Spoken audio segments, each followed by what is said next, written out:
Hello and welcome back. Today we'll be looking at a Magma Cube farm. So this farm will produce Mega Cubes much faster than the spawners that you can find in bastions. This can be built anywhere in the bounding box of a fortress, in the basalt delta biomes, and slimes will also spawn less commonly in the wasteland biomes. Key features in this farm are that it's fully automatic, and we use an army of iron golems to kill your slimes. It also features some redstone that works as a full off switch. So this is set up so with a target block that toggles a bunch of lava that will prevent 100% of magma cubes from spawning in your farm. Start by going over the platform layout. These platforms are a little bit complicated, so we'll go through each of the mechanics. The platform itself has an outside diameter of 16 blocks. The hole in the center is 8 blocks. So if you've watched my video on my spider farm, it's actually the exact same size as the platform in that video. The platform has glowstone strategically placed because in order to prevent other mobs from spawning in here, we need to keep all spawnable space at a light level of 11 or above. That works because Magma Cube spawns ignore light level, where all other nether mobs require a certain level of darkness, with most being 11 or below. Although the Magma Cubes can't spawn directly on the glowstone can still be underneath the spawnable space. So Magma Cubes require a 3x3 space to spawn, and as long as the 3x3 space above the spawnable block is clear, it is still a valid location for the magma cubes to spawn. So this is the glowstone layout that I came up with. There might be a more efficient pattern. If there is, let me know. So these platforms, they're stacked, but they need 3 spaces between the platforms. Large magma cubes are just over 2 blocks tall. So they do need these 3 spaces in order to spawn. Now it's worth noting that if you're in a fortress, all of the spawnable blocks have to be nether brick. But if you are in a basalt delta, which this test platform actually happens to be, they can be any spawnable block. What that means is in a basalt delta, you can actually make your platforms closer together, where you can replace them with top half slabs and you can bring them down by a block. That does reduce the spawnable space by a little bit due to the glowstone, but it does give you a bit more compact farm. Next, we'll take a look at our iron golems in the center. These are there because magma cubes will detect and will run towards your iron golems. So their AI is set that within 13 to 40 ticks, they will detect it and start to chase it. In practice, it seems a little bit longer, and sometimes they'll jump in a random direction for what seems like an eternity, but they will eventually see the iron golems and run at them. They can see them from 16 blocks away. So in order to use that most efficiently, I found that you want the iron golem's head to be on the first block above the platforms, just to give them the best eye contact between the iron golems and the magma cubes. Because slimes, they don't have any obstacle detection AI, they just simply jump right off the edge, so there's no need for trapdoors or anything along the inside of this platform. The iron golems themselves sit in the middle of the platform. I have mine standing on trapdoors, but they don't need to be. These could be any block. The key to it is making sure that their head is on the first block above these platforms. Unlike in the spider farm, these iron golems, they don't intersect with each other, so it's pretty easy to get them where you want them to be. It is important to keep them surrounded by fence, because as the magma cubes are falling off of the platforms, they can sometimes get pretty close to them. I found that these pretty much never take damage if you're using a fence arrangement like this. It is important to note that these here are missing. That's intentional, and that is just, again, to help with the eye contact, to make sure that all your magma cubes will see the iron golem as quick as possible. And of course, this stack of blocks is just here for reference for counting blocks. We'll take a look at the redstone mechanism to stop spawning. So all around this platform, you see these dispensers, and of course they have lava buckets in it. So they are triggered from observers that sit below them, and these just go in a string up the side. There are 8 of them sitting around here. One thing that is important, on the inside of the dispensers, there are 3 extra glowstone blocks. So these are important to make sure that the lava spreads out in a way to maximize the coverage so there aren't any spawnable spaces left. So we'll just dispense a couple of these.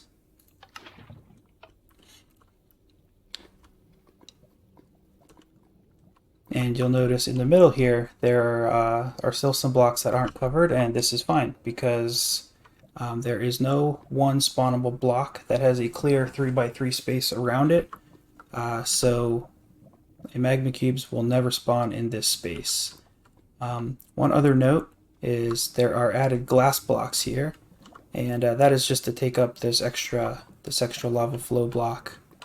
It is glass. We'll see in the main farm, so that when you're standing down on your player flat platform, you can easily see when the lava is dispensed, so you know that the mob spawning is turned off. One last note over here on our test platform, that these half slabs around the side are also to keep the lava in. These could be full blocks if you want them to be. Full blocks might be better in some cases, because occasionally slimes will hop off of these platforms before they start to target the center golem. So that is an option. That is up to you. And with that, I've gotten rid of all of the extra blocks, and I will pause above the platform here, so you can use this as a reference to copy for your build.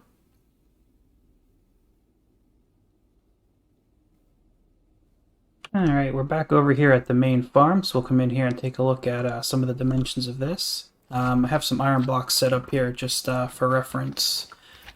So like I said before, big slimes are a little over 2 blocks tall, so the platforms do need to be 3 blocks away. For this build, I have 5 platforms. You could probably go 6 or 7 platforms to really maximize your spawns. Magma Slime spawning is a little strange because they split. So you'll notice that the Magma Slime count over on the right hand side can vary quite a bit. It'll reach 70, and then as magma cubes are killed, it can jump up to close to a 90 or 100 before it'll dip that back down below 30 or something before it'll start to spawn more. So it is pretty variable in that respect. Next, we'll take a look at the player area. So this platform, as you might expect, is 24 blocks below the first spawning platform. That's to ensure that magma cubes are able to spawn on all the platforms. Looking up into the farm, there is a glass floor here, so you're able to see what's going on. And you'll notice that the item collection system are actually carts that are running around on a track. And we'll take a look at that when we're up there. So the Magma Cream is collected by the carts. It's deposited into those hoppers, and it works its way down into here. You notice that you also get some string. You do get the occasional stratter spawn up in there as well. So like I mentioned before, this farm does have a feature where you can stop all spawning. There's a target block right there. You can shoot with the bow and arrow. And that starts a chain reaction that will dispense all of your lava. So wait just a second. And there you can see the lava is dispensed on all the levels. Next, we'll climb up the scaffolding here to the maintenance platform. So up here, there are 2 things you can kind of look at. Here I have these blocks denoted. These are meant to be broken out to gain access to the tracks in case your carts stop or get lost or despawn or anything like that. And over across on the other side, we just have some gates missing if you need to get in here for whatever reason.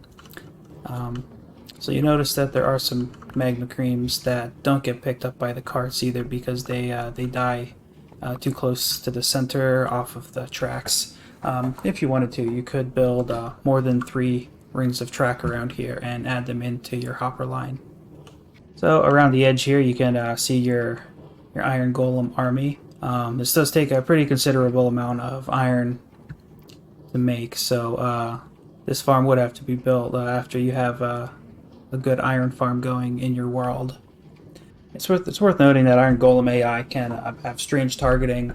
It's not uncommon to be up here and see an Iron Golem looking at a slime when there's another slime directly in front of it. But over time, it does work itself out, and the kill rate is pretty fast. So there you see, he's looking at a slime that's over there when there's one right in front of him. But when the slime that he's looking at is killed, he will target this one next.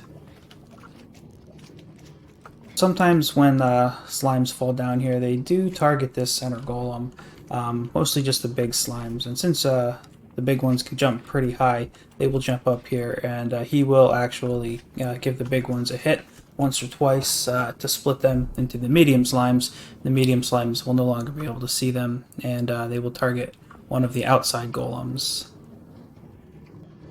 And one last thing to note is that this platform is 15 by 15 inside of these gates. So there are gates both on the top and the bottom, with one space in the center, just to keep all of the golems safe from the slimes. So we'll work our way back out here onto our maintenance platform. And there was the target block that we shot earlier. But if you're walking through here, you can also just hit this note block manually. And after a time, you'll see this lava will all retract and go away.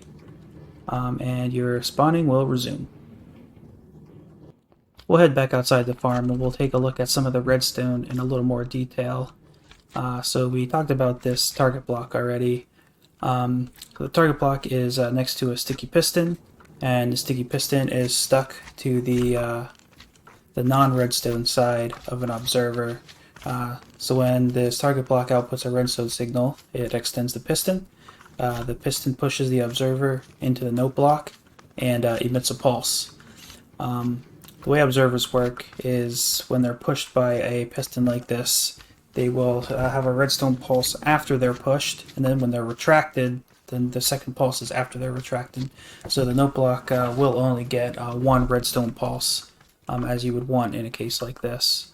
After your note block receives its signal, the observer above it will see that and will put a pulse onto this redstone chain. So we'll follow it around the side here. I have a repeater here just to re-strengthen the signal, and here it splits off and comes over to your first redstone tower here. It updates another note block, which is seen by this observer and the one on top of it, and then you hit your first dispenser, which has lava in it. And that'll dispense the lava, and the dispensing of the lava will trigger the observer above it, and that will just continue up the side. The redstone then continues around the side. I have some more repeaters just to keep the signal strong, and it hits all of the other observer and dispenser towers as you might expect. The item collection on the bottom is just a simple minecart ring. So I use full redstone blocks with your powered rails to keep it going. I put 3 on each side. You could probably get away with less if you really needed to. And on the side where the collection is, I have 2 hoppers side by side, just in case one of these carts gets backed up with a good amount of items. So there you saw that cart got stuck, but the other one helped it along. So these hoppers will pull your Magma Creams out of your carts and send it down into your chest storage. And one final note with the farm is, like most farms, you do need a bottom slab roof. That's important to keep your ghasts from spawning up here. So we'll just take a fly around the farm here. If you enjoyed this video, please consider subscribing. If you have any questions or comments, you can leave that in the comments section down below. Thank you and goodbye.